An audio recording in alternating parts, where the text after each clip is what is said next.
Hi Joe, you can do the same there. It's a multi-billion-dollar global crime. Everyone who sees me outside say I look like an angel. Scammers preying on victims using fake identities online. Mostly the good clients are the older human because they are desperate for love and they're lonely. In war-torn Myanmar, industrial-scale fraud has been flourishing. Allies of the brutal military regime have allowed Chinese gangs to set up huge scam compounds, staffed by victims of human trafficking from around the world. And they beat me until here like this. They beat you? Yeah. Why? Because I don't want to come here. We've been given unprecedented access inside a scam centre, taken over by rebel forces. We just stumbled across this room and the floor is just covered in phones. I've never seen anything like this.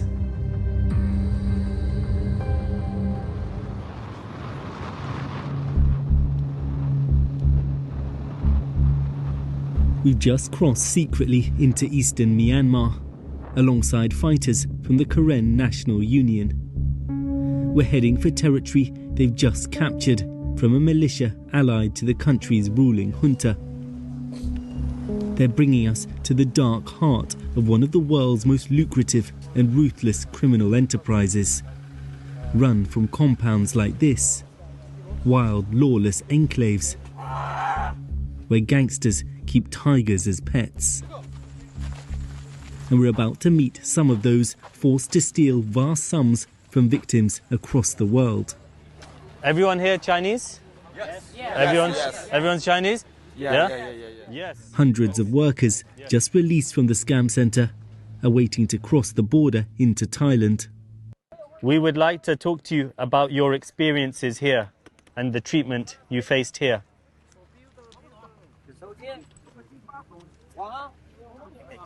Okay. Yeah? Okay. Okay. Did you come here because you wanted to take part in the scams or because you were tricked? 是的，我们是因为在中国看到高薪工作，然后被骗过来了。到了这边之后，受到非人的折磨，每天被打。 Who was beaten? Who has any proof that they were tortured? Does anyone have any marks on their body? 来，兄弟们，现在有没有就是身上有伤的，赶紧过来一个，来，快 ，come on。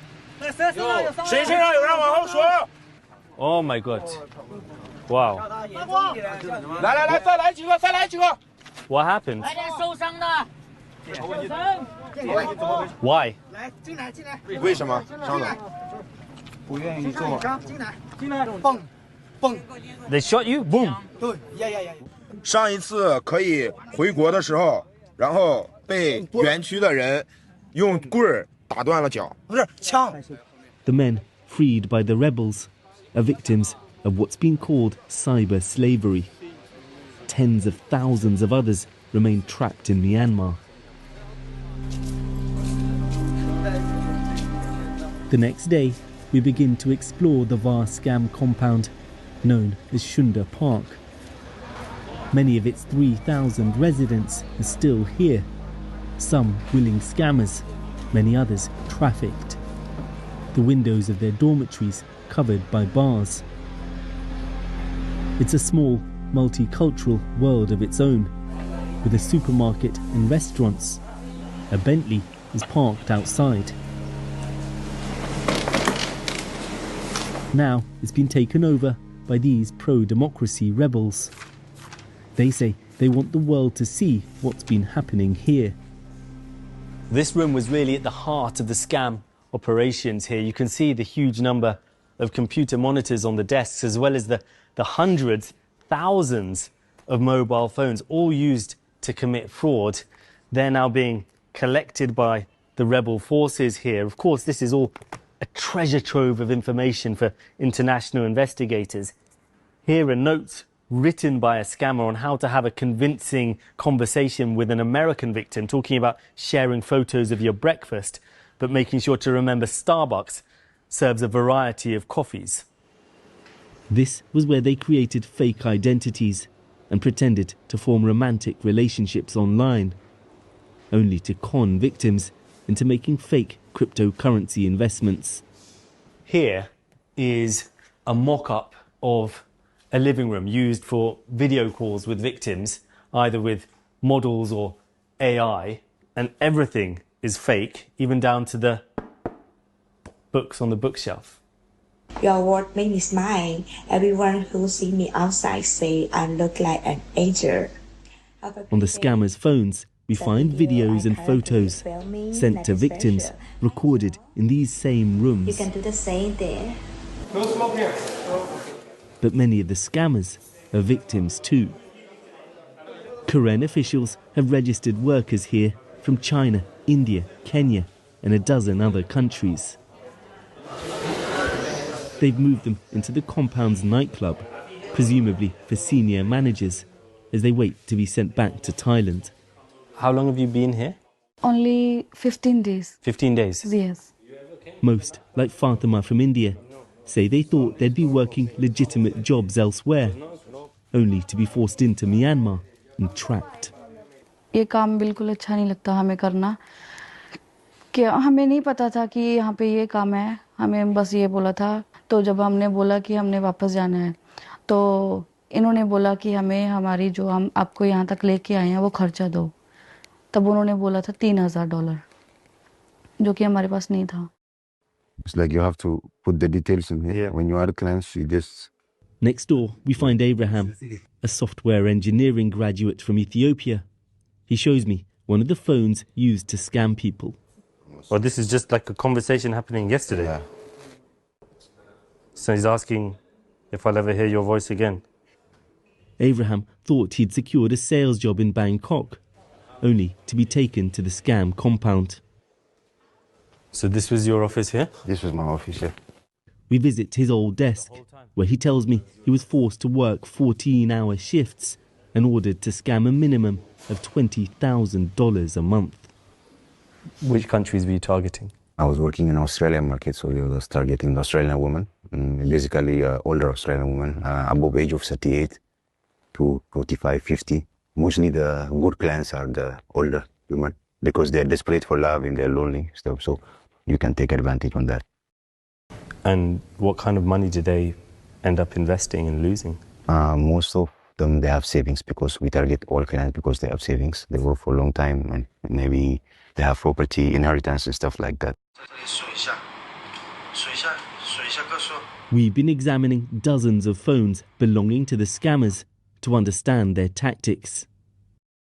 They send out thousands of spam messages looking for victims. Richard, hello. It is a pleasure to continue to communicate with you here. Using voice notes and photos from hired models or stolen from social media. Eventually, they encourage victims to invest in a cryptocurrency wallet controlled by the scammer. Ordinary, lonely people, at times losing their life savings. Do you feel you have any moral responsibility in this? You don't sleep at night, just feel guilt. The guilt is always there. But you don't know how to get out from this place. The only option that you have is you have to finish this contract, then you can go back home.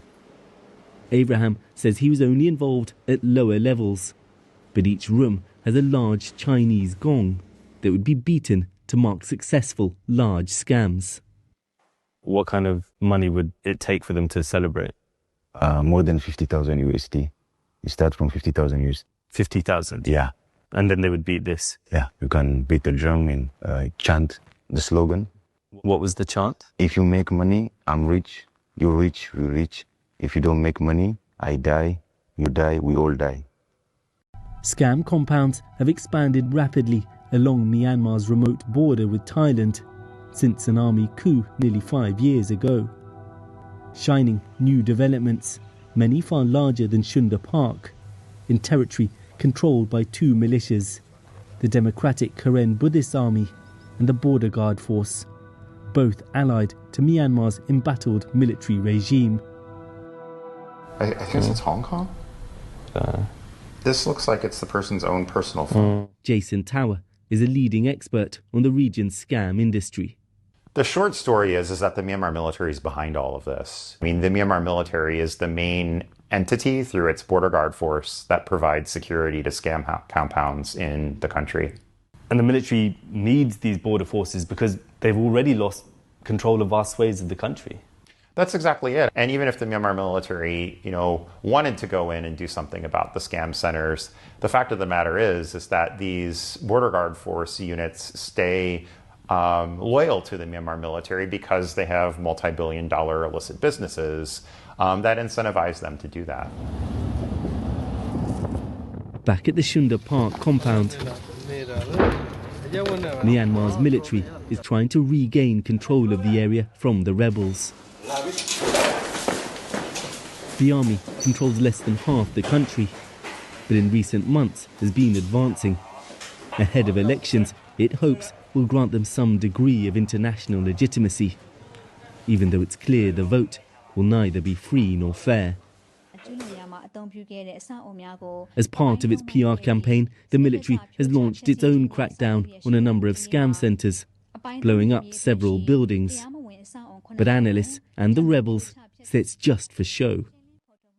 What's the difference between what you're doing here and what Myanmar's military is doing in the scam compounds they say they've been cracking down on? The clue one era pay our pay we should walk in your do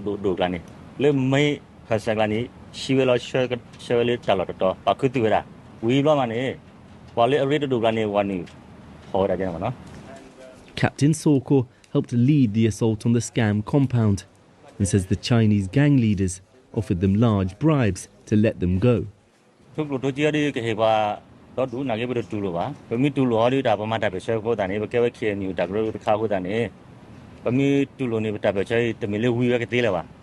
Scammers sky how on think about shorter while Mata group.